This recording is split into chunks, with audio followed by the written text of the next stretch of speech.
right, hello and welcome back. This is the fourth seminar in this spring's Labor Solidarity Project seminar series. We've got a fantastic guest speaker with us tonight, Stephen Greenhouse, who's going to be presenting a talk titled "Beaten Down, Worked Up: Organized Labor in 2020."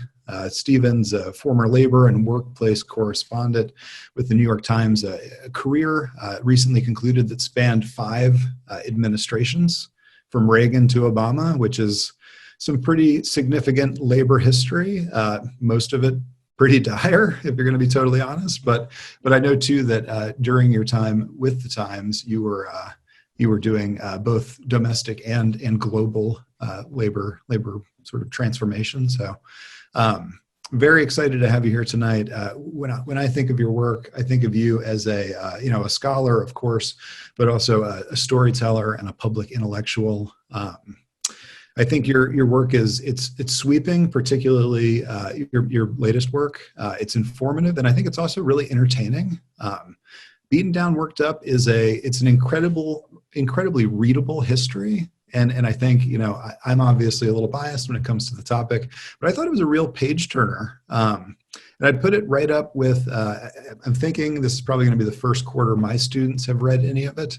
But I imagine this will be up there right next to sort of Dre's There's Power in a Union, or even from the folks who brought you the weekend, in terms of really accessible, engaging labor histories. But I think it's also, it's a distinctive work, and I think you distinguish yourself in terms of your attention to detail. The research is nothing if not thorough, and I think in this relatively compact book, you take your reader through some key historic moments that have defined and continue to define American labor, and I think that by telling that story, you really center labor's role in creating the middle class and creating what I think is sort of a more democratic society. But I think too, this work's also distinctive, and you really distinguish yourself, for me as a fan of your work prior to this book, as just someone who's very attentive to voice. And it's got to be your experience as a journalist, but just your storytelling ability, the way you sort of take us into sort of Francis Garcia's apartment, and we learn about how her participation in the Culinary Workers Union in Nevada really transformed her life. And then, of course, as a native of Charleston, West Virginia myself, like the work with the Red for Ed, and sort of the way you sort of told the story about the people while also telling the story of the movement, I found to be just kind of really compelling. And I think, when I left your book, like so many of the great labor history books, what I wound up seeing was that, that labor history is first and foremost a history of the people.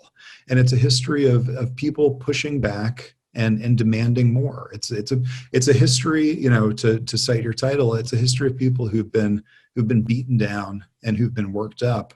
But I think it's also a history of people who are really ready to fight. And I think that it's not always a feel-good story, but even in its darkest moments, I think good labor histories tend to be really inspiring. And I kind of left this book, feeling optimistic, genuinely optimistic. And I mean, I can't tell you how excited I was when we talked and you agreed to come in. And I feel like, during those conversations, that seems like 100 years ago now in terms of, national and global history.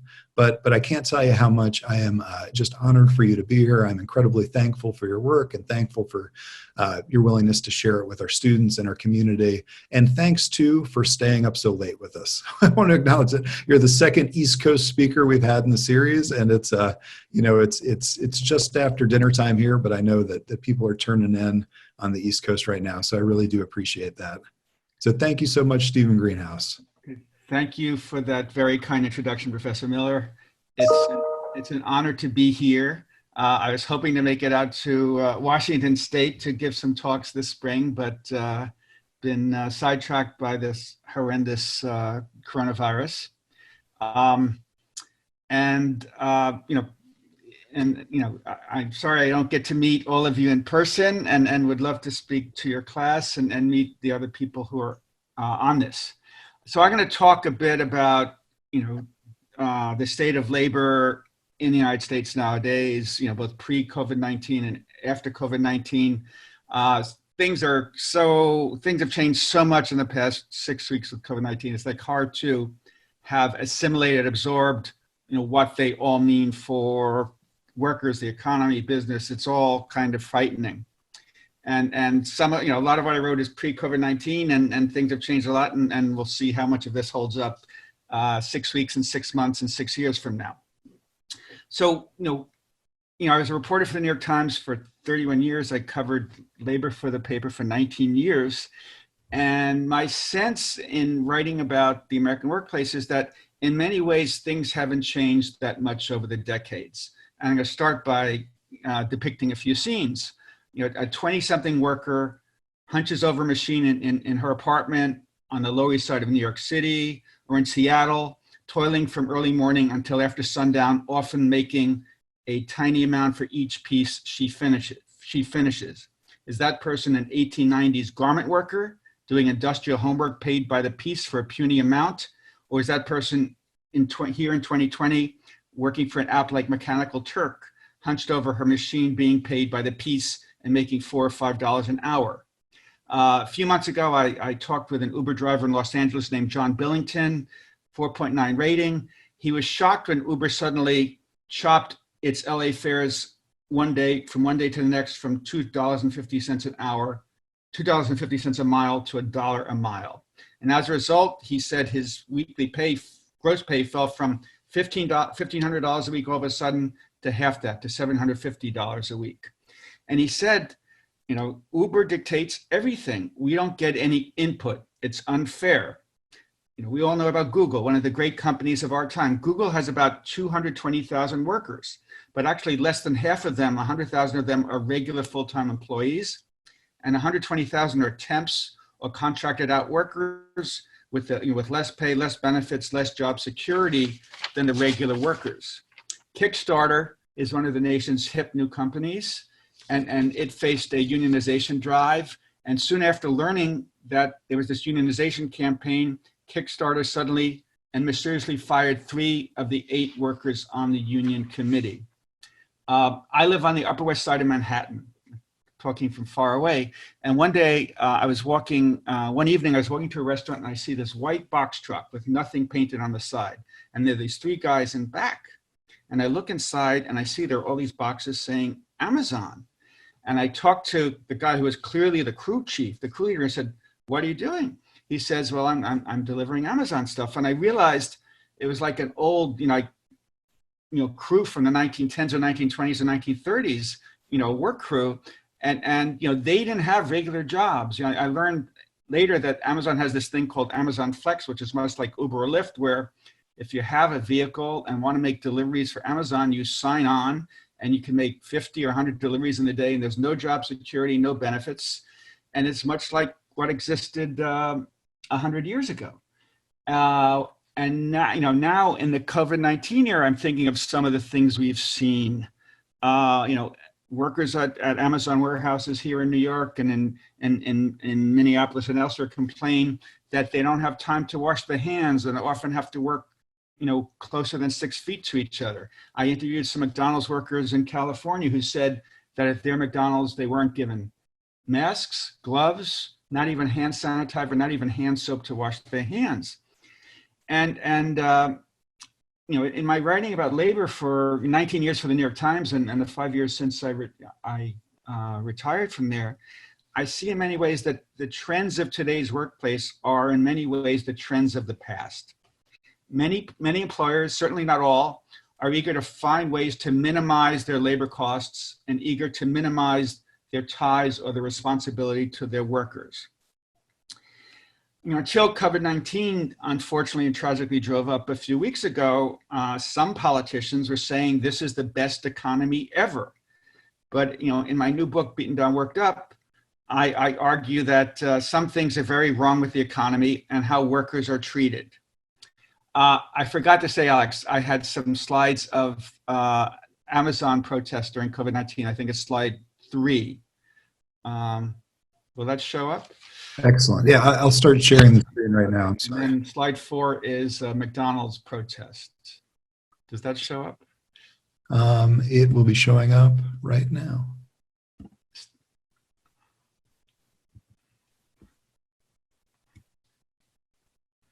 That's the Amazon protest, and that's a protest, and this is at a McDonald's in California. Our health is just as essential. Workers' health is public health. So, so while politicians say that that's the best economy ever, in my book I say that in many ways, this is even before COVID-19, that things were very wrong with the economy and how workers are treated. And here's one example I write about. A week after graduating from college in North Carolina, Desmond Anthony moved to New York to pursue a career as an actor.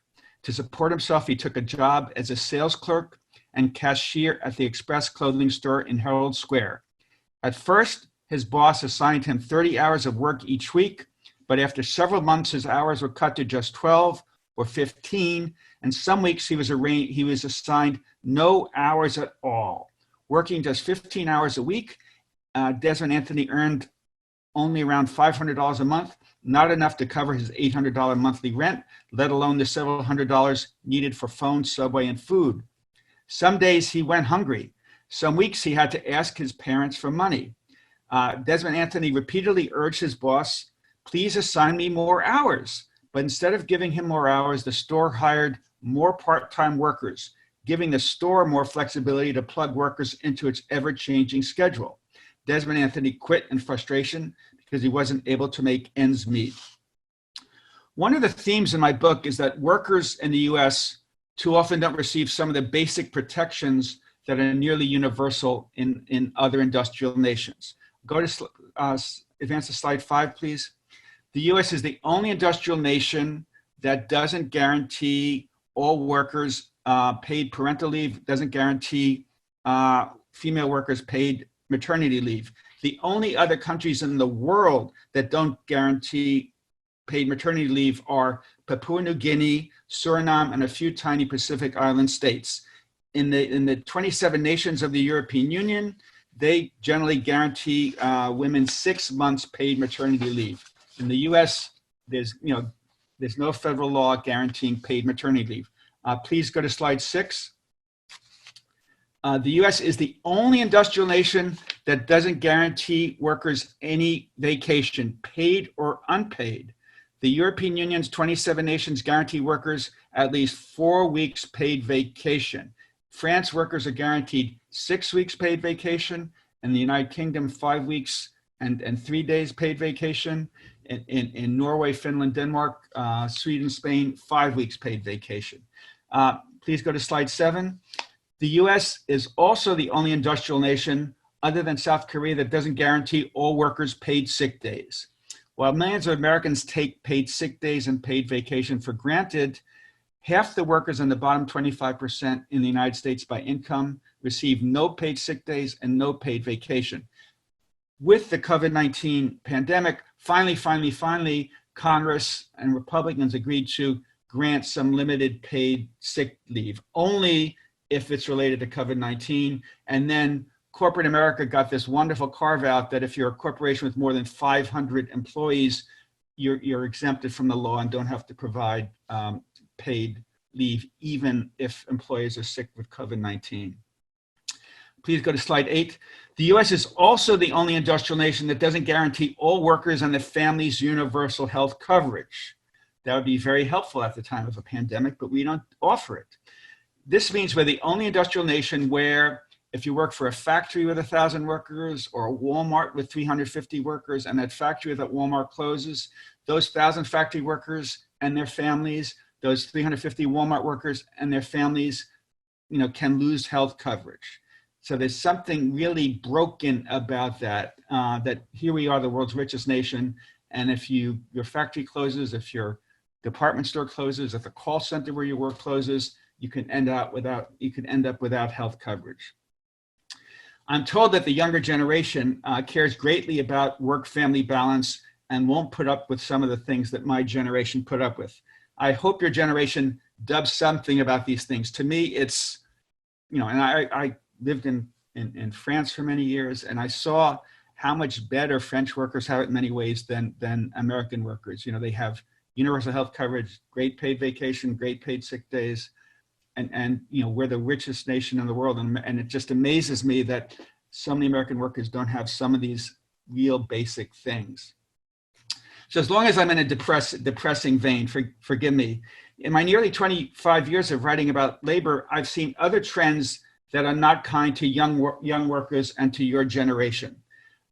When I started, when I was young, unpaid internships were extremely rare, maybe for Hollywood jobs, maybe at fashion houses, but they were very, very rare. And in the past 10, 15 years, unpaid internships have become very common. You see them at law firms, you see them at banks, you see them at some retailers. And to my mind, it's employers overreaching, taking advantage. Again, when I was young, there wasn't something called clopenings. This has really become much more frequent. That means that you might work at a restaurant or a retailer and work till 11, close up at 10 or 11 at night, and then you have to return at 6, 7, 8 in the morning to open. You close and you open, so you might work till 11 and then have to report to work at 6 or 7 in the morning. And considering you're commuting back home, you'll be lucky if you get five or six hours of sleep. And then again, when I was young, non-competes hardly existed, and now 30% of American workers have had to sign non-competes, and those are really bad for workers because they limit your mobility. If you work for, the Jimmy John's sandwich shop had non-competes, and that meant that if you were making $9 an hour at a Jimmy John's and McDonald's across the street was offering $10, you couldn't go to work for a competing shop. Now, 60% of American employers require workers, 60% of workers have had to sign forced arbitration clauses. So if you face sexual discrimination, sexual harassment, racial discrimination, you can't bring a lawsuit against your employer. You have to go to arbitration. And that's usually secret and behind closed doors. And arbitration greatly favors employers over workers. In my book, I explain that there's several unfortunate factors behind these trends. One reason is that companies are pushing to increase profits and often employ new human resources strategies to push down their labor costs and maximize their flexibility. All these people who get MBAs, they're taught to maximize flexibility and maximize profits. And that's what they try to do. And that often squeezes workers. I understand the genius of the free enterprise system and the wealth and prosperity it has produced, but workers often get the short end of the stick. In ways, I argue, America has gone too far. Wages have unfortunately stagnated for decades after factoring in inflation, while corporate profits and the stock market have repeatedly climbed to new records. And that has all fueled the worst income inequality America has seen in a century. I was just reading today that Abigail Disney, the granddaughter of Walt Disney and a major heir to the Disney company, issued a statement angry at the Disney company while Disney is basically laying off 100,000 workers and stopping all payments to them. Disney is still going to go through with $1.5 billion in dividends to its shareholders and give nice fat bonuses to its top executives. And Abigail Disney says there's something really broken here, that there's too much emphasis on making top executives and shareholders happy. And what about the struggling workers?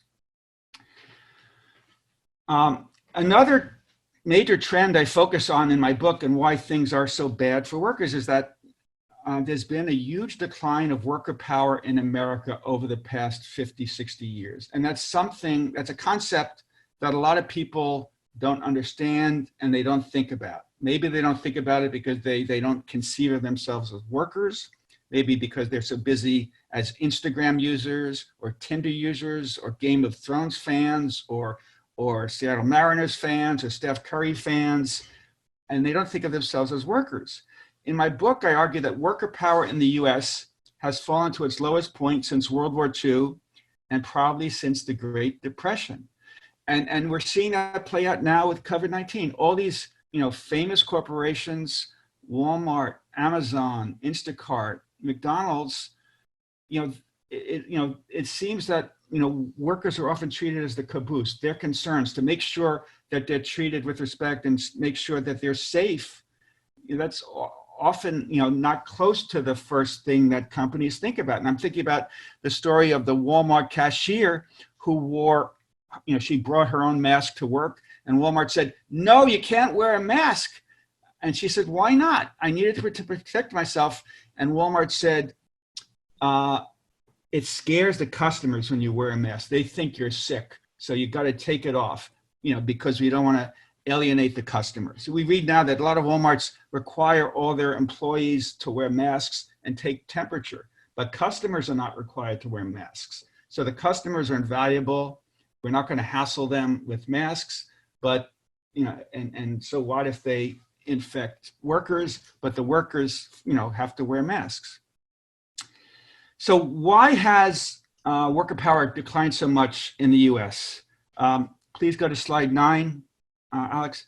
A big reason is that union membership in the US has declined from a peak of around 35% in the late 1940s and 1950s to just 10.3% today. And in the private sector, just 6.2%. So in the private sector, we've gone from 1 in 3 workers in unions to really only 1 in 16. And can you go to the next slide, please? And, worker power, the union movement in the United States is weaker than in any other industrial country. I was economics reporter for the New York Times for 5 years in Europe. And I wrote about corporations in Germany and Switzerland and Spain and Italy and France and Sweden and Britain. And I saw that European corporations might not adore unions, might not love unions, but they saw that unions are legitimate social partners that they had to work with to try to achieve, prosperity and higher profits. But my sense is in the United States, it's very different. A lot of companies, not all companies, not all companies, but many companies treat unions as kind of the enemy, as an illegitimate nuisance that they really feel like crushing and eliminating. And there's this line in my book that a lot of folks have picked up where I write that in no other industrial nation do employers fight so hard to defeat, indeed quash labor unions. I'll mention Amazon again for a second. So Chris Smalls, the worker at the Amazon warehouse in Staten Island where there's a strike, he was fired for right after leading the strike. An outspoken worker at an Amazon warehouse, the most outspoken worker at an Amazon warehouse in Minneapolis, was also just fired. And in Seattle, 2 white collar workers, 2 tech workers who were outspokenly supporting the warehouse strikes and outspokenly calling for Walmart for Amazon to do far more on climate change, they were fired. So that's a real example of employers really fighting very hard to quash unions. I understand that many companies don't love unions. Unions can be a pain. They can be stubborn. They can get in the way of management's desire to do whatever it wants, whenever it wants. I understand that business schools teach their students about the importance of executives maximizing flexibility and profits, and that a union can get in the way. But basically, let's not forget, what unions do is try to make sure that corporations share their profits and prosperity more fairly with their workers, and that goes far to help build a fairer society. And as I said, I think among the main reasons we've had these decades of wage stagnation and why income inequality has grown the worst in a century is that unions and worker power have grown so weak. I'm sometimes surprised at the lengths that corporations will go to defeat unions. Menards, a Wisconsin-based home improvement chain, was so intent on keeping out unions that its employment contract said that any store managers whose employees unionized would have their salaries chopped by 60%. So imagine the lengths, legal and illegal, that Menards store managers would go to keep out a union. One Walmart store manager in Kentucky once told me of discovering a flyer in his store's bathroom, in the men's room, and it said, "This store needs a union." He told me he called Walmart's anti-union hotline, as he was required to do, and the next day an anti-union SWAT team of 3 anti-union executives, arrived at a store flown in by corporate jet. According to studies by a professor at Cornell University, Kate Bronfenbrenner, she found that 57% of American employers threaten to close operations if workers vote to unionize. 47% threaten to cut wages or benefits if workers vote to unionize. Bronfenbrenner also found that 34% of companies fired union supporters during unionization drives, and 28% attempted to have spies infiltrate the union organizing committee. There are, of course, reasons other than corporate resistance for the decline in union membership in the US. There's been a sharp decline in manufacturing jobs, from a peak of 20 million in 1979 to just over 12 million. Nowadays, it's a fall of about 40%. The deregulation of various industries by Jimmy Carter and Ronald Reagan, like trucking and communications and airlines, that resulted in a big decline in union jobs. The rise of hard to unionize service sector jobs like banks and hair salons or fast food restaurants. Ronald Reagan set a major anti-union example back in 1981 by firing 11,700 striking air traffic controllers. Another big reason unions have grown weaker is what we call the financialization of the economy, that Wall Street and hedge funds have a much bigger control over corporations in the economy, and they pressure corporate executives to get very tough in holding down costs, and that means getting tough on unions and squeezing down workers. And last but not least is labor's own self-inflicted wounds. For too many years, there was too much union corruption, too much uninspired leadership. Too often there was discrimination against African-American workers, Latino workers, Asian workers, and female workers. I'm happy to say there's much less union corruption than there used to be. I would argue there's much more union corruption in the Trump administration than there is in labor unions by and large. And there's much less racial and sex discrimination than there used to be. It hasn't disappeared, but there's much less. In my book, I quote Jacob Hacker and Paul Pearson, who wrote in their book, Winner Take All Politics, "No one who looks at the American economy of the last generation can fail to be struck by the precipitous decline of organized labor.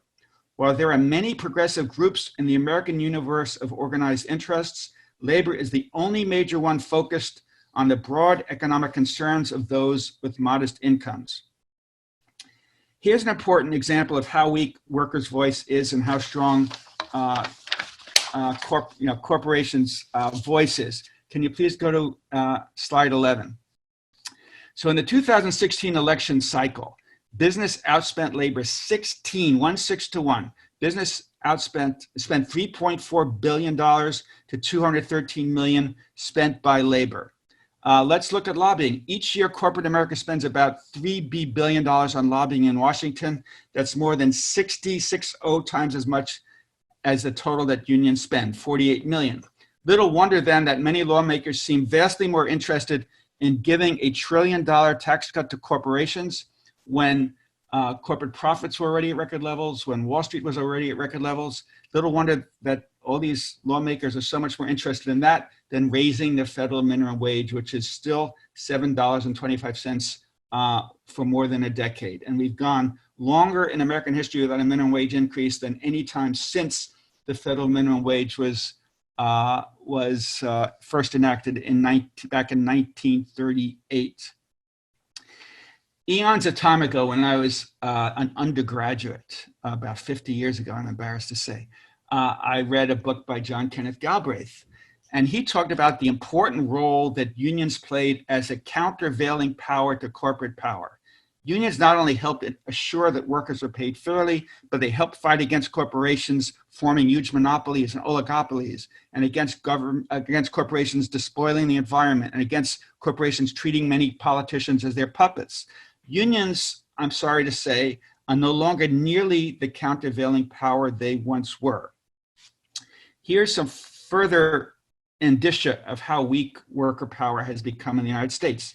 Please go to slide 12. A Harris poll found that 55% of Americans support a $15 minimum wage. Washington State has enacted a $15 minimum wage, but most of the nation is not close to that. 55% want a $15 minimum wage, 27% want a lesser increase, 82% want an increased minimum wage, while 19% want to keep the minimum wage the same or eliminate it. Yet, there's like virtually no chance that Congress, because of the views of a certain party being very beholden to corporations, there's virtually no chance that Congress will enact a minimum wage, even though by like a 4-to-1 ratio, Americans want an increase in the minimum wage. Go to slide 13, please. A New York Times poll found that Americans by 85% to 14% want a law that would guarantee paid sick leave for workers. That's a ratio of 6-to-1. And we really, again, we're the only industrial nation other than South Korea that doesn't have a law guaranteeing all workers paid sick leave, not just related to coronavirus, but for anything.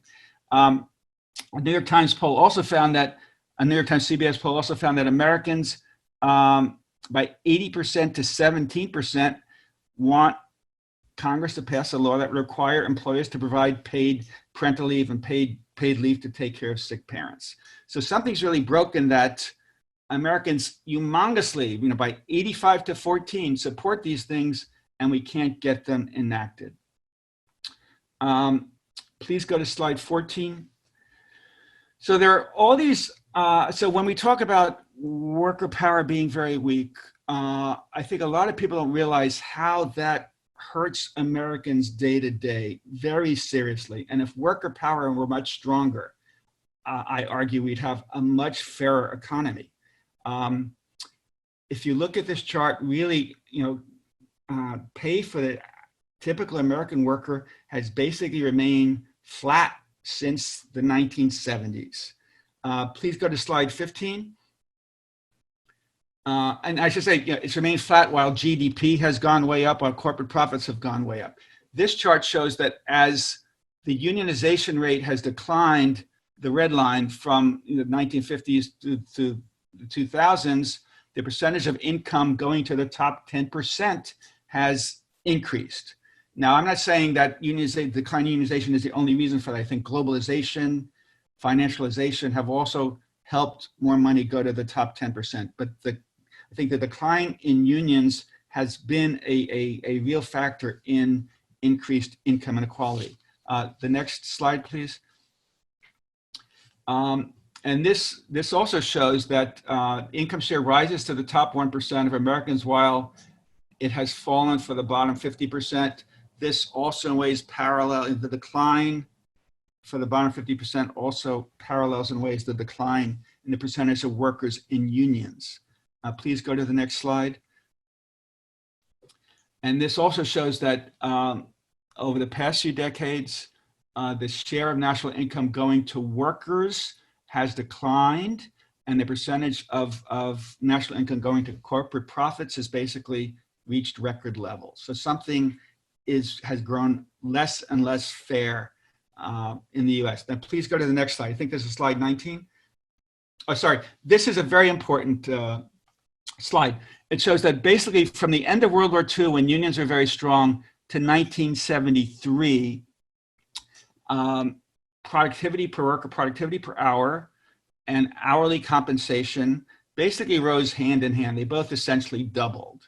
Whereas from to 1979, but since 1979, productivity per worker has gone up like 70%, and hourly compensation has gone up only about 1/6 that much. So it used to be that productivity per work per hour and hourly compensation rose hand in hand. And now productivity goes up far faster, and workers are not getting the share, nearly the share of increased productivity that they used to get. Another, next slide, please. Another thing showing that things are broken is that, back in the 1960s, CEOs used to make 20 times what the average worker earned. And now it's, CEOs, thanks to their friends on their corporate boards, CEOs generally make 250, 300, 350 times, depending on the year, what the typical worker earns. And there's something, I would argue, very broken. I just saw a study that said that if the level of income inequality in the US had remained unchanged since 1980, every worker would be making $12,000 more a year. And because of the changes in income inequality, it's as if every worker in the bottom 50% is writing a $12,000 check to someone in the top 10%. So, worker power is really, unfortunately, seriously broken and weakened in the United States. Let me talk about the effects of reduced worker power in politics. And I'll try to do this very quickly. So we all know that a big reason that Donald Trump won in 2016 was that he won Wisconsin, Pennsylvania, and Michigan. And we all know that back in 2011, Scott Walker launched this huge crusade against public sector unions to really weaken them. And what people don't realize is that Scott Walker's war against unions resulted in union membership in Wisconsin falling by 44%, or by 177,000 workers in the past decade. What people don't realize is that Donald Trump won Wisconsin by 22,700 votes. So the state lost 177,000 union members, and Trump won Wisconsin by 22,700 votes. Take Michigan. The Republican government has passed various types of anti-union legislation to weaken unions of membership and of resources. So over the past decade, Michigan has lost 146,000 union members. Donald Trump won Michigan by 10,700 votes.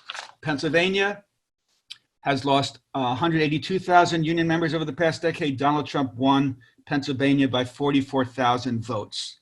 I'm saying that if unions had remained stronger, if they hadn't lost all these members, if all these members were getting phone calls about the importance of voting, about why Hillary Clinton would be better for workers than Donald Trump, if there had been more door knocking and all this, very possibly Donald Trump would have lost those 3 states.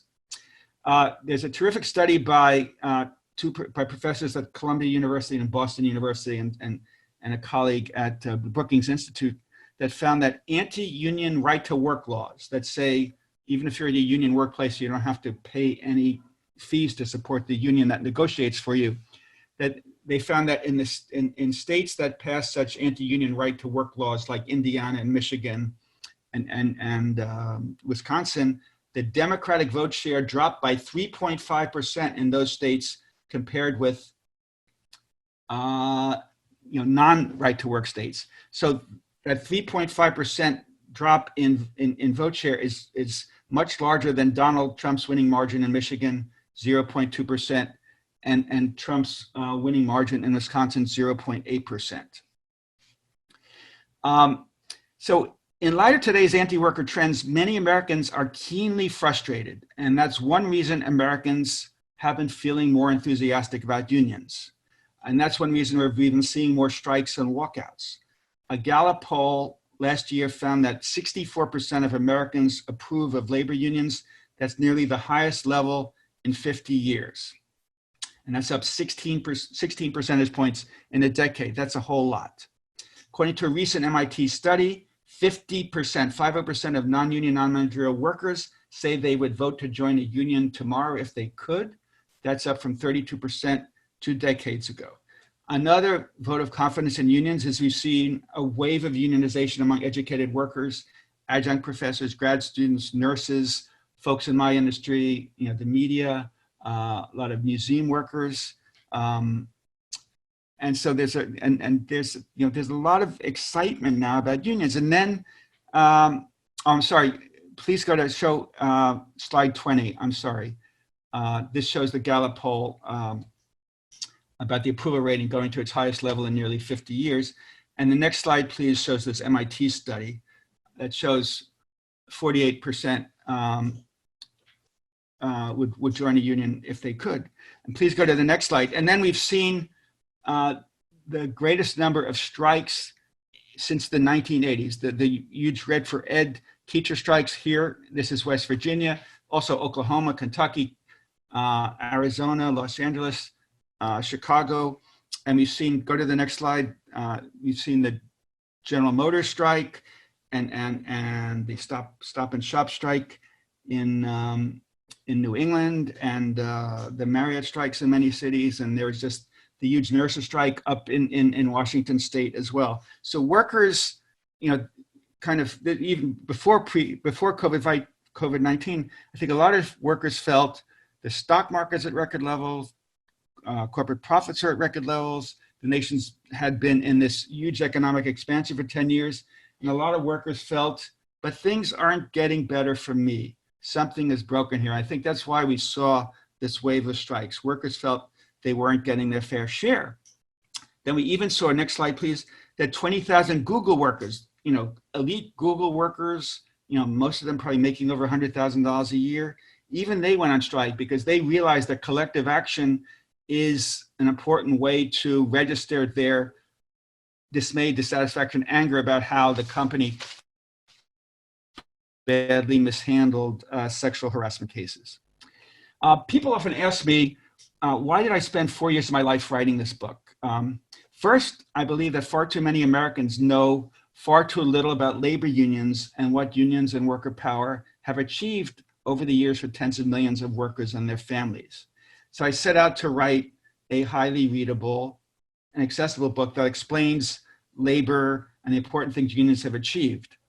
Many Americans, especially young Americans, seem to think that the 40-hour work week was handed down by God. And in my book, I explain, no, it wasn't handed down by God. It was won through decades of struggle by workers and their unions. I explain that it's thanks to unions we have paid vacations and paid sick days and pensions and employer-sponsored health coverage. And there's much truth to the bumper sticker, unions, the folks who brought you the weekend. Please go to slide 25. So in the book, I write about an extremely important strike in the early 1900s. It was called the Uprising of the 20,000 Garment Workers. 20,000 female garment workers in New York City went on strike in 1909. It was the largest uprising strike, job action by women in American history up to that time.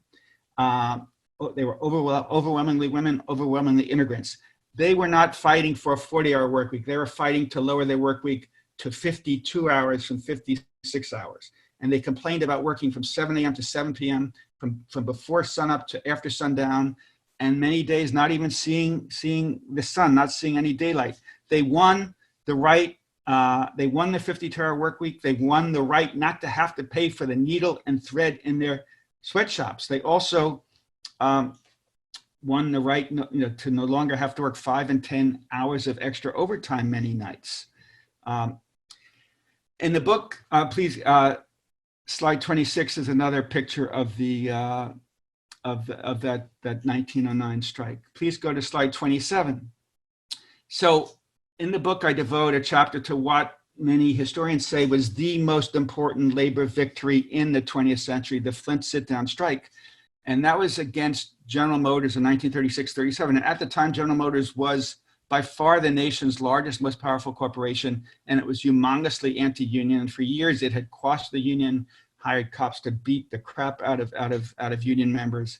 And the workers in Flint sat down for 2 months in the dead of winter to shut down some key General Motors factories that General Motors, the whole General Motors system relied on to continue operating. And that courageous strike finally got usually powerful General Motors to cry uncle, to surrender and say, okay, we will recognize the union. I'm greatly simplifying that, but that victory was pivotal in creating a wave of unionization across the United States in the late 1930s and the 1940s. And over that decade, from like 1937 to 1946, more than 10 million American workers unionized. And people keep asking, why can't we have another wave of huge unionization like that? And some people say, now with all this anger over COVID-19 and how so many companies have not taken enough precautions, maybe we will see another huge wave of unionization. but that might be hard with all the social distancing, and that which makes it hard for workers to talk to each other. That makes it hard to hold big meetings. Next slide. In the book, I also write about a person I think was, one of the very greatest labor leaders in the United States in the 20th century, Walter Reuther. And he played a huge role in helping unionize General Motors and Ford. And here they were giving out leaflets in front of Ford's huge River Rouge factory, which was then the world's largest manufacturing plant. And the guys on the left are Ford's thugs. Please go to the next slide. And Ford's thugs beat the crap out of Walter Reuther and Richard Frankenstein, the union leader there. And it really shows how, these are prominent guys. These are, prominent union leaders. And still, Ford was not frightened to have its thugs, do this in full daylight. Next slide, please. And Walter Reuther, as head of the UAW in the 1950s and 1960s, played a huge role, and he was a visionary in winning contracts that really built the American middle class, that won huge raises, that won pensions, that won good health coverage. And the auto workers, the steel workers, the machinists, a lot of unions played a often forgotten and usually unappreciated role in building the middle class. And really, it was thanks to these union contracts that a lot of Americans finally earned enough money to be able to afford cars and to afford houses. And Reuther was really a visionary in so many ways, and I devote a full chapter to him. Next slide, please. I also devote a chapter to one of the most inspiring, important strikes, the Memphis Sanitation Workers Strike of 1968. I rely heavily on a wonderful book by Michael Honey of the University of Washington called Going Down Jericho Road, a wonderful book. I strongly recommend it. And the sanitation workers in Memphis were overwhelmingly Black. They faced huge racial discrimination. They were paid terrible wages. Many of them needed welfare for their families, even people who'd worked 20, 30 years.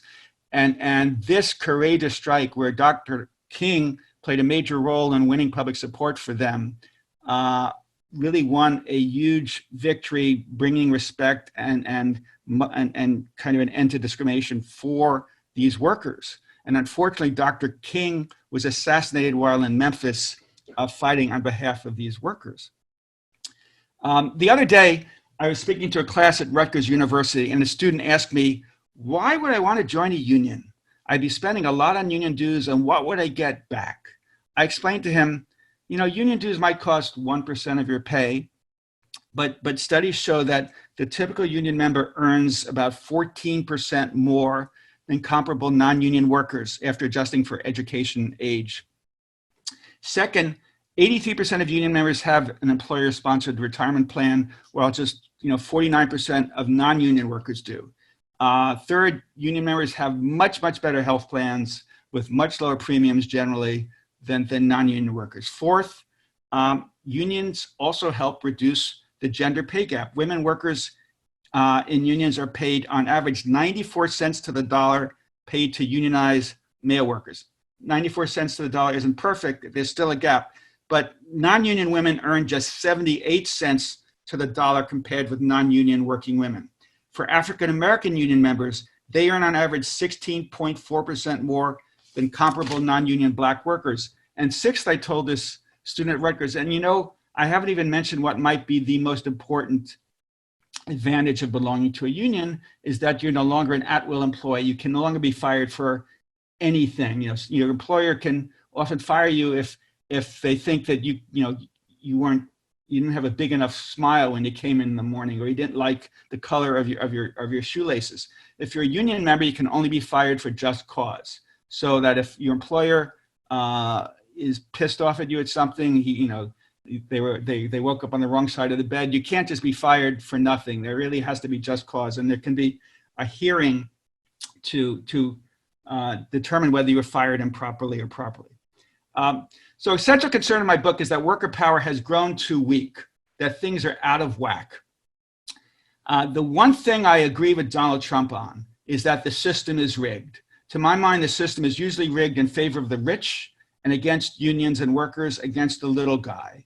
And I'm very sorry to say that in many ways, Donald Trump has further rigged the system in favor of companies and against workers. He's rolled back an Obama-era overtime rule, which would have extended overtime to millions more workers. Obama had a rule, and a very important rule, that required Wall Street firms to act in workers' and retirees' best interests in handling their 401ks and handling their retirement plans. Trump wiped that out, which in ways gives a green light to Wall Street firms to take advantage.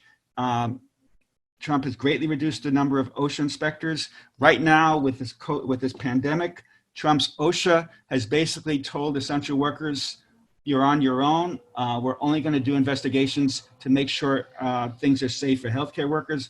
For you retail workers, for your meatpacking workers, we're leaving it up to employers to monitor the situation. So, and Trump says he's this great friend of workers, but one thing after another, he's reduced, he's really hurt workers. He's sought to reduce safety protections for coal miners. He sought to take away health coverage from millions of workers. He scrapped an Obama rule that made it harder to award federal contracts to companies that engage in sexual discrimination or sexual harassment or racial discrimination. So in the last few chapters of the book, a lot of the book says, unfortunately, things have gone south for workers. A lot of things have gone wrong. Unions have grown weaker. Worker power has grown weaker. We've had worse wage stagnation, terrible income inequality. So I really examine ways, model strategies to improve things for workers, to strengthen worker voice and worker power. So I please the next slide. So I look at the Fight for 15 as a model. I was the very first reporter to write about the Fight for 15. And I remember when the first strike took place on November 29, 2012, maybe 200 workers walked out at 20 restaurants in New York. And I thought, this is cute, but it's not going to go anywhere. And I remember when the organizers told me that they were seeking a $15 minimum wage, I said, that's pie in the sky. That's crazy. That ain't going to happen. Well, here we are, 7.5 years later. Washington State, California, New York, New Jersey, Connecticut, Maryland, Massachusetts, 7 states have enacted a $15 minimum wage, and something like 25 million people have gotten raises thanks to the Fight for 15. And it shows that a smart, well-organized campaign can really lift millions of workers. It's raised wages. Has it succeeded in its goal of unionizing workers? Not yet, but they continue fighting. Next slide. So I have a chapter on the Fight for 15. I have a chapter on something called bargaining for the common good. So with unions representing only 1 in 10 workers, I think a lot of unions realize that for them to succeed, they have to develop community partners, that they need allies. So they've been really trying to reach out to the community. So a lot of strikes nowadays, the workers who go on strike show that we're not just fighting for ourselves, we're working for the community, and we want you to back us. So for instance, here in the LA teacher strike, when they went on strike, I think they were offered, before the strike began, I think they were offered a 6% raise over 2 years. And, but they were also demanding smaller class sizes, more nurses, more school psychologists, more school social workers, more librarians, and they wanted more green space for the kids. And so they went on strike for 6 days. They had massive community support. They said, clearly, we're not fighting just for ourselves for a little more money in our pocket. We're also fighting to improve the schools. At the end of the strike, the settlement came. They ended up with the same 6% they had been offered, but they won smaller class size, more librarians, more nurses, more school psychologists, and they won a lot of things to make the schools better for the kids. And I think strikes like that, strikes like the West Virginia teacher strike and the Arizona teacher strike, which said, yes, we've been screwed on pay, but also a lot of our kids have been screwed because the education budget has been frozen and there aren't enough teachers and classroom size has been going through the roof and we don't have enough money for facilities. I think some of these this whole concept of bargaining for the common good, where unions are fighting not just for themselves, but for others, I think has really won more support for unions and has helped, really helped unions' popularity. In the General Motors strike, the day the General Motors strike began, the union's chief negotiator said, "We are not just striking for ourselves. We are striking for you, the American public. You, the American public, you don't want factories going overseas. Neither do we. We're very unhappy that GM closed a huge plant in Lordstown, Ohio, that made the Chevy Cruze, but GM continues to make the Chevy Cruze in Mexico." And they said, "We're fighting, to prevent American companies from moving operations overseas." And it said, "You Americans, you're worried that your children, your grandchildren are going to have lousy jobs." And they said, "Here at General Motors, great iconic General Motors, 7% of the workers have temp jobs that pay only $15 an hour." And they said that's one of the things we're striking against, to make jobs better. So I go to the next slide, please. So I devote a chapter to what I think is one of the best unions in the country, a real model. It's the Culinary Workers Union in Las Vegas that represents hotel housekeepers. Here's a hotel housekeeper, dishwashers and assistant cooks. And while many unions have declined in size in recent decades, the Culinary Union has gone from 18,000 members to 60,000 members. It's more than tripled in size. And we profile a worker named Frances Garcia, a hotel housekeeper, and she earns $19.50 an hour.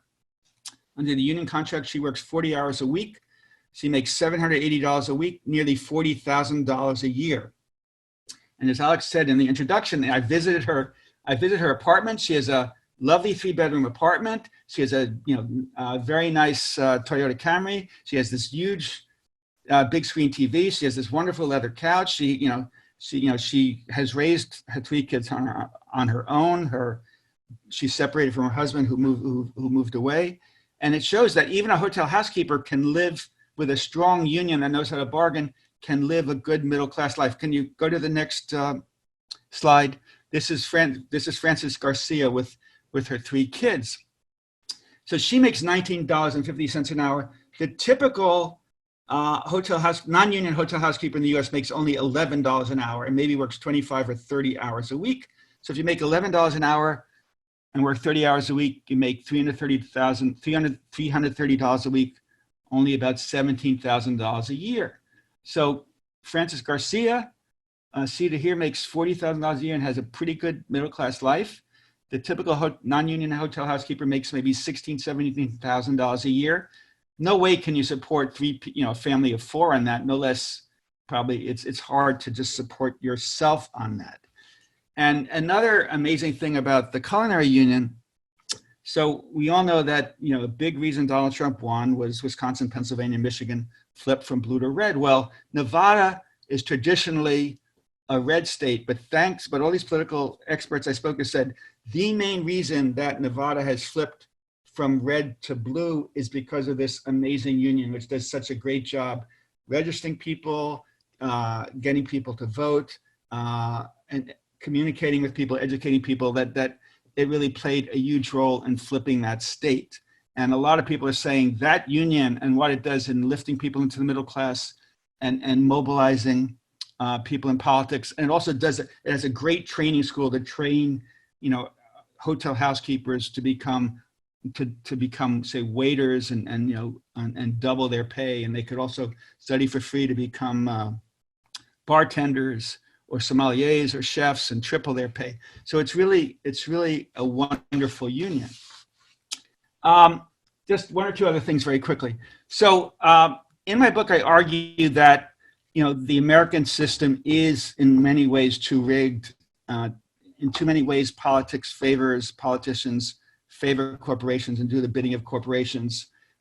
This year, in this election, we really saw something very different. We saw the Democratic candidates, one after the other, not just Bernie Sanders and Elizabeth Warren, but Joe Biden, Cory Booker, Amy Klobuchar, Pete Buttigieg, Beto O'Rourke. They all came out with these hugely pro-union platforms. I think a lot of the Democrats realize that it's important to have stronger unions. One, to help end these decades of wage stagnation. Two, to try to reverse this ridiculous extreme income inequality. And three, they also realize that the Democratic Party is going to succeed long term. It's important to have stronger unions to help them do it. So that to me is very promising. Like the Democratic Party, after years of seeming very ambivalent in its feelings about unions, realized that there's something broken. There's a real, that worker power has grown way too weak, and that has to be fixed for many ways to help build a fairer democracy and help build a fairer economy. In my years writing about labor, I've often talked to a lot of corporate lobbyists and corporate human resources people and corporate labor relations people. And I can't tell you how many times they say to me, I don't really think we need unions anymore. Maybe we needed unions in the 1930s when workers were, being paid like crap and were really exploited. But now, hey, workers are treated well. So many American workers are in the middle class. Look, we really don't need unions anymore. And if a worker has a problem, they could just go to our human resources department and get it fixed. So in my book, I have a quote I love from the Reverend Dr. Martin Luther King, who kind of responds to such a notion. And Dr. King said, "The labor movement was the principal force that transformed misery and despair into hope and progress. Out of its bold struggles, economic and social reform gave birth to unemployment insurance, old age pensions, government relief for the destitute, and above all, new wage levels that meant not mere survival, but a tolerable life. The captains of industry did not lead this transformation. They resisted it until they were overcome." Thank you. I know I've talked too much. Thanks for your patience. I'm happy to answer questions, hear comments, get criticized. But thanks for your interest and for listening.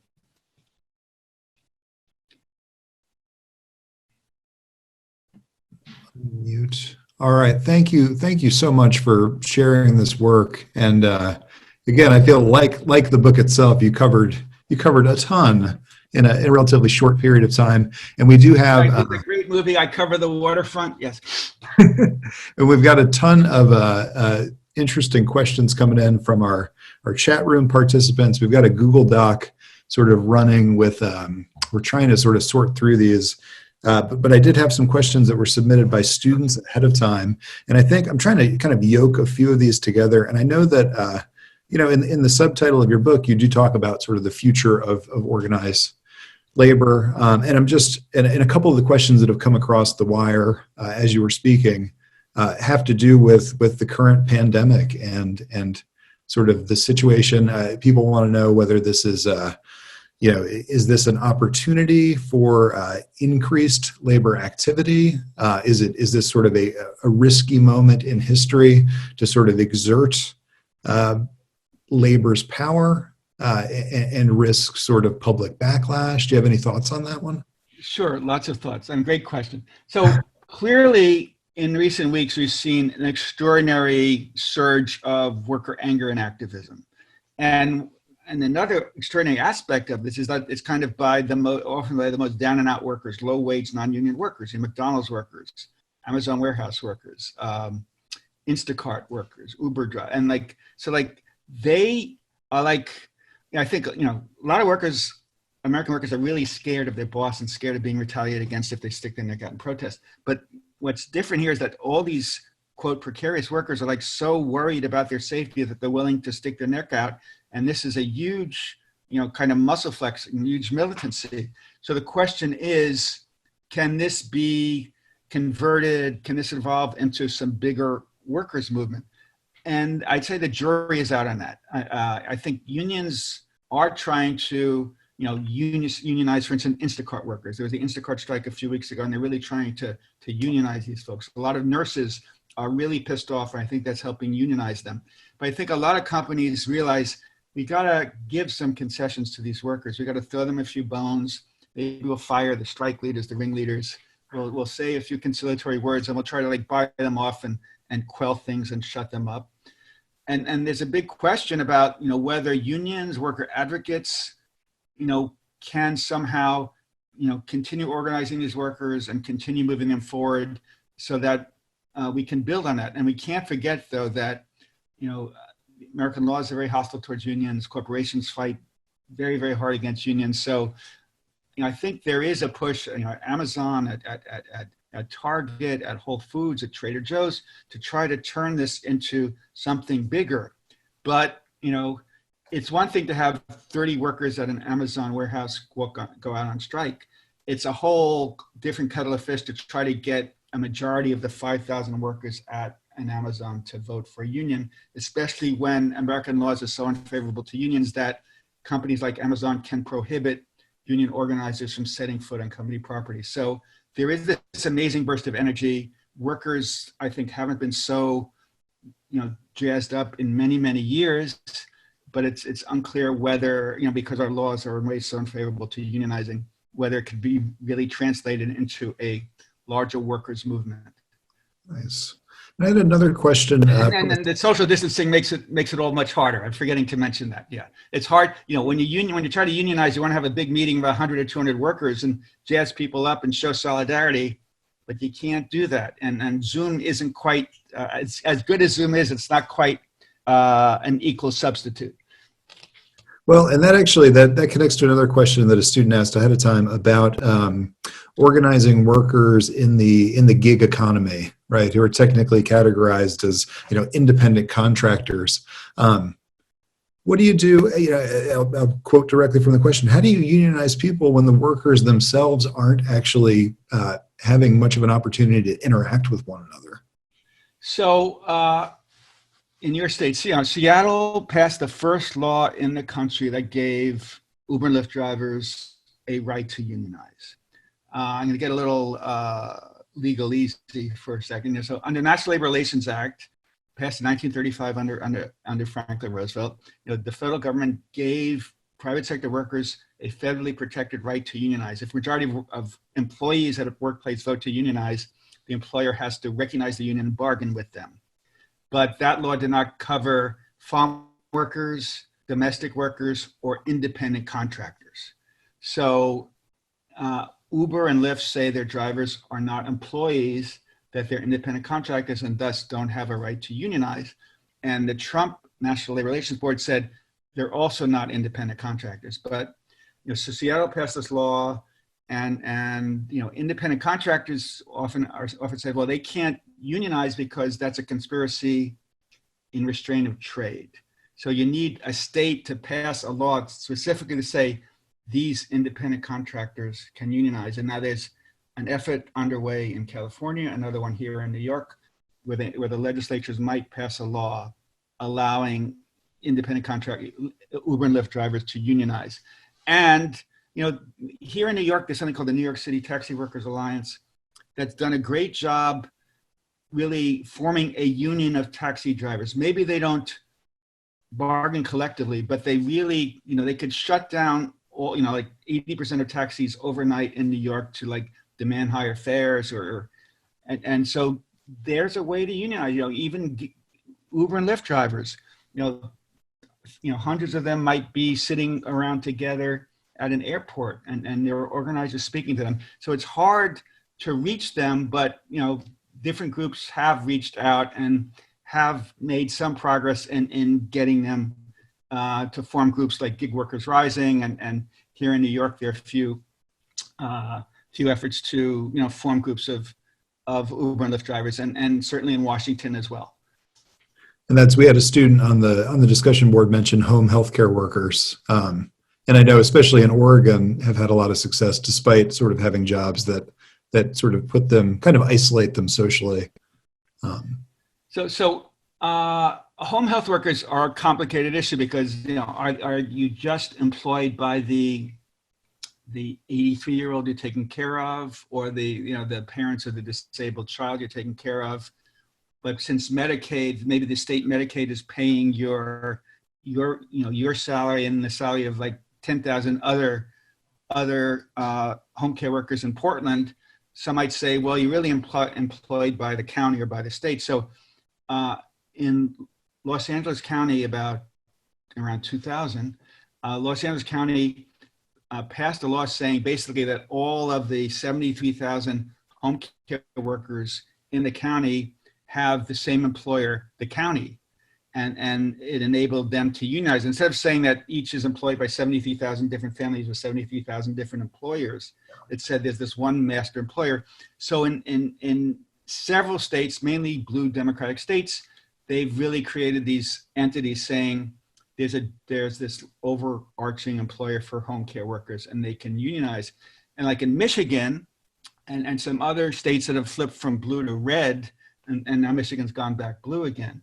But when it was red, it kind of moved to take away the right of home care workers and child care workers to unionize and take away this kind of nominal overarching entity that was considered their employer. I'm getting too legalistic. I'm sorry. We did have another question about your book. One of the reasons I really enjoyed it is not only does it accurately sort of diagnose the series of historical events that have landed us exactly where we are, but I think it actually it offers some prescriptive advice as to how to move forward. And a lot of it, and this kind of connects to some of the questions that came across the board, having to do with actual policy changes. And we're talking from capping CEO salaries to sort of preventing stock buybacks. What types of policy changes do you think, I guess, A, need to happen, and then B, realistically could happen? So in my first book, The Big Squeeze, I talked more about specific policies like limits on CEO pay. And now in this book, I try to look more at structural policies because, what are the structural flaws that lead to, the wage stagnation and the runaway CEO pay? And I think several things are needed. The Democratic candidates, AOC, they all say, well, we need labor law reform. But in my book, I say, yes, we need labor law reform to make it easier to unionize, to make it easier for workers to demand and win higher minimum wage. But we're not going to get that until we fix our extremely broken campaign finance system. And a few dozen billionaires have humongous amount of power in shaping policy in the United States. And it's, probably 3 dozen billionaires probably have more political power in many ways than, 70% of the nation's voters. And it's crazy that, 80% or more support, want higher minimum wage, paid sick days, paid vacation, paid parental leave. And we don't get it because, we're in many ways a government run by corporations, for corporations, by corporations. And Donald Trump is only continuing that. So I think we really have to fix our campaign finance system so that it gives typical Americans, school teachers and steel workers and Walmart workers a real say. And so it's not nearly dominated much by Sheldon Adelson, who will give $150 million. That's crazy. Second, I think we have a lot to learn from Germany. Germany has works councils. So that, basically at most workplaces, 80-90% of workplaces, there's a works council where blue collar workers and the white collar workers elect representatives who sit with management and they discuss things like what the pace of work should be and what this work schedule should be and safety measures. And like the workers have a built-in voice. And I think, one of the, look at what's happening with COVID-19. Germany, France, Denmark, United Kingdom, they, first and foremost, what they did was they say, we're going to pay 80-90% of a corporation's payroll for them to pay workers' salaries, and they don't have to rush and lay off all these people. So it's really helped stabilize things. And like first and foremost, they thought, let's serve workers. And in the United States, it's been much more of a focus on bailing out corporations and not so much on saving workers. We'll save them after they get laid off. But like, it would have been much better if we did what Europe did. In Europe, they think much more of worker interest than here in the United States. So I think, you need to fix our campaign finance system. We need to end gerrymandering. And I think Elizabeth Warren has proposed, letting workers elect 40% of the members of corporate boards. I would love to see that. And I think, what we've seen with COVID-19, so many corporations, the safety of workers just was, didn't get nearly enough attention. I mean, they're the people, they're the essential workers. They make things work. But the corporations would focus so much more on serving our customers and this and that. And, the white collar workers are working merrily at home with their computers in safety, where the grocery clerks and the grocery cashiers and the fast food workers and their safety. And so I think if there are workers elected to corporate boards, that would make corporations, stop treating workers as the caboose, stop forgetting about the concerns of workers. But none of this is going to happen, I fear, until, we have campaign finance reform. I'm hearing all these things that sound like fantastic ideas, and I'm just like imagining how they would play on Fox News. That's socialism. But so many of the things you mentioned during your this is just robust capitalism. It is not socialism. But all of the features of our current system that are just like fundamentally anti-democratic, like, these non-compete clauses, arbitration clauses, the fact that a vast majority of Americans support all of these things, and yet they're constantly being denied all of us. How do we reconcile that with the idea of actual democracy? But we actually have a guest who has a question about something that is UW related, and I was going to allow her to actually ask it. I don't know, Elizabeth, are you unmuted? Yeah. Yes. Excellent. Do you want? I was going to try to explain the question you asked, but it seems so complicated. I wanted to. Well, there's at UW we have a great many student staff who are represented by a union, and then there's a whole other category of staff that are called professional, and they're supposed to be basically thought of as white collar staff. But when they shut down the campus, they didn't say anything about those of us who actually work with students who are considered staff. And so we were basically left, to be out there working with students and then that also left the students vulnerable, because they would have to come in and meet with us, those of us who were not allowed to work from home, because there was no provision. There's not even any thought given to what is staff going to do. We leave all the offices open, but we close classes. So basically, these us quote unquote professional staff, that's what they call us, don't have unions. And, we've been working on it and trying to organize, and there's a lot of resistance because there's this thought that, but we're white collar, we don't need a union, we're not quote unquote workers. And clearly during this COVID-19 situation, we found out that we are indeed workers. And so there's this resistance because of, I think, classism, honestly. What is your thought on how to break through that resistance? Because I think everybody really got a big eye opener when they realized, oh yeah, we're not white collar folks, we're workers. Thanks for your great question. It's an ignorant question. What is UW? Oh, sorry, University of Washington. We call it UW. There's University of Washington, but there's the Seattle campus and the Tacoma campus and the Bothell campus. That's a whole other story that's complicated. So I hope you'll allow this analogy. I did a big story about 2-3 years ago about compared unionization of journalists nowadays, with all these digital journalists unionizing, with the original unionization of journalists in the 1930s. And back then, a lot of journalists thought, oh, we're the elite, we're educated, we don't need a union.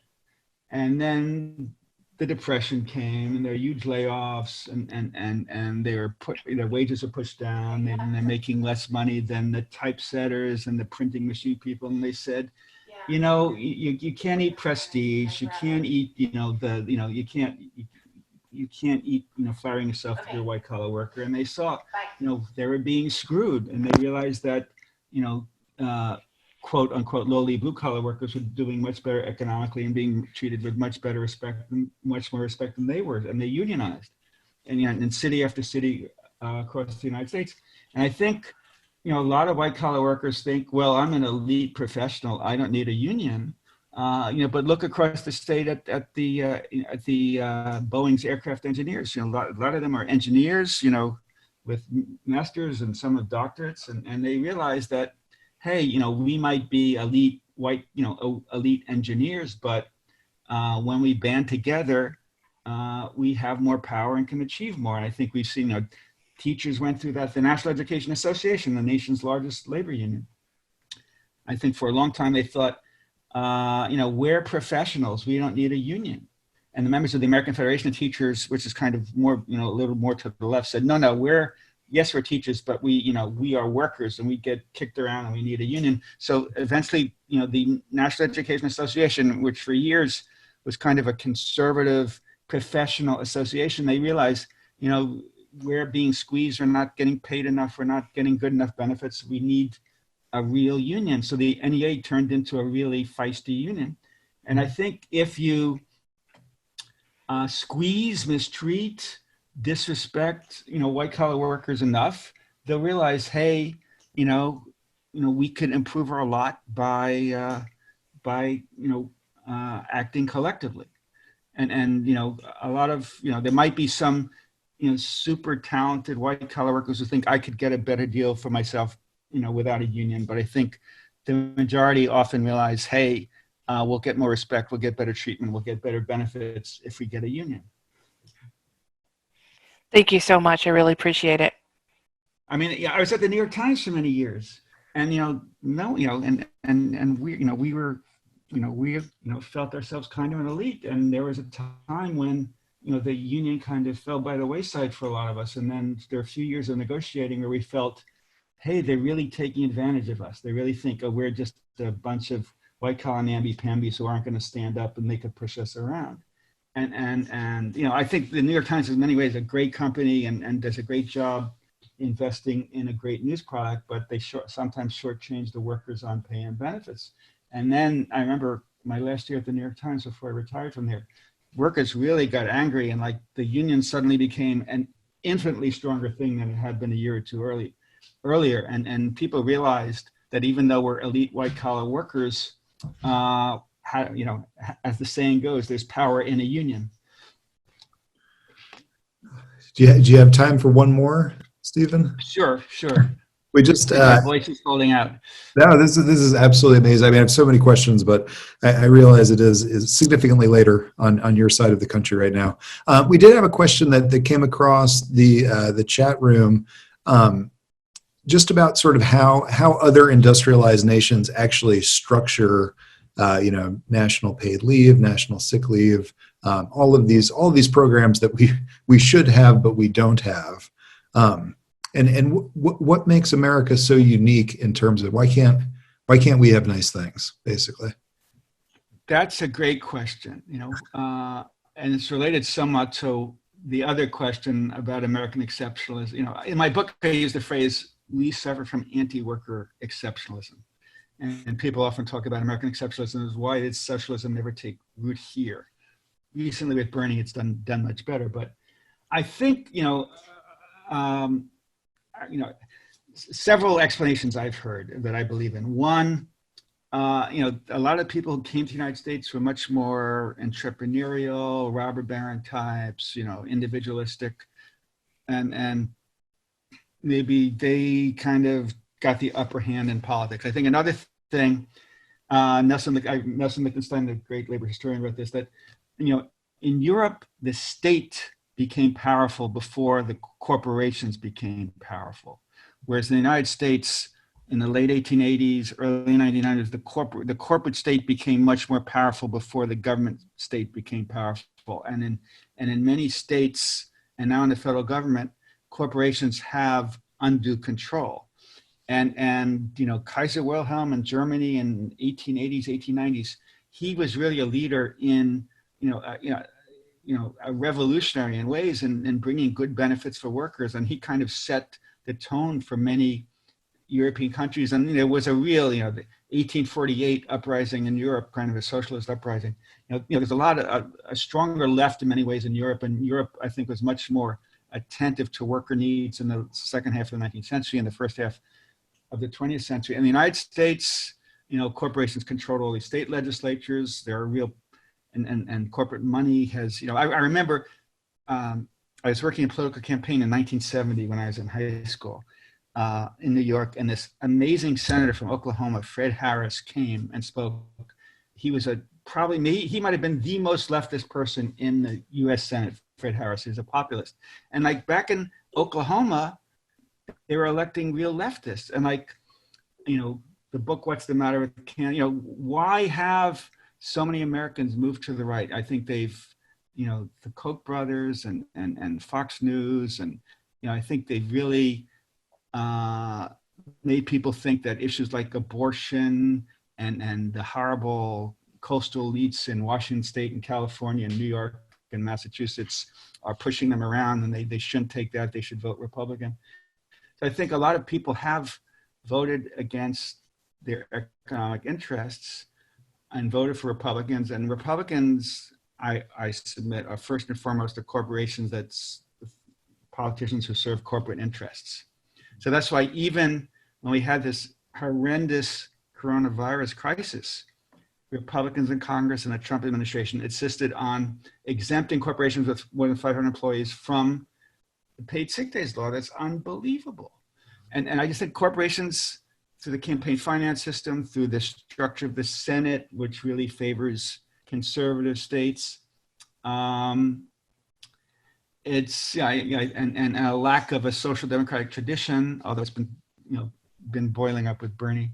I think all those things have conspired to set workers out. Plus, unions are much weaker here because corporations are much tougher in trying to cripple unions and the laws and the courts and the NLRB, and Republicans are so much more aggressive to try to weaken unions. And all that makes it very hard to enact a very basic thing like paid maternity leave. I mean, it's just, to my view, crazy that we, the richest nation in the world, don't have a law requiring companies to provide paid maternity leave. In my life, I've written way too many stories about workers who get laid off because they get sick and miss 2 or 3 days at work. It's like, someone's made America great again, and you could still get laid off for missing 2 days of work because you got a 100-degree fever, because your 7-year-old got sick. I mean, it's crazy. I think a lot of people don't understand this, and that's a big reason I wrote this book, is so people understand there's something seriously broken, that workers are getting the short end of the stick, and that worker power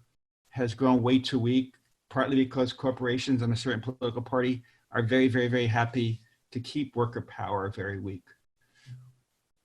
Well, you do a fantastic job telling that story. And I can't tell you how much I appreciate you giving us your time and sharing your work with us tonight. This has been fantastic. I apologize for not getting to all the questions, but you inspired many questions. So I think that's a good thing. Thanks everybody for tuning in. We will be back next Wednesday. We've got Dr. Rob Larson talking about big tech and monopolies in Seattle and Silicon Valley. Should be pretty exciting. And thanks again, Stephen Greenhouse, for your work and joining us tonight. Okay. Good night, everyone. Thanks for tuning in. Thanks. Sure. Bye-bye.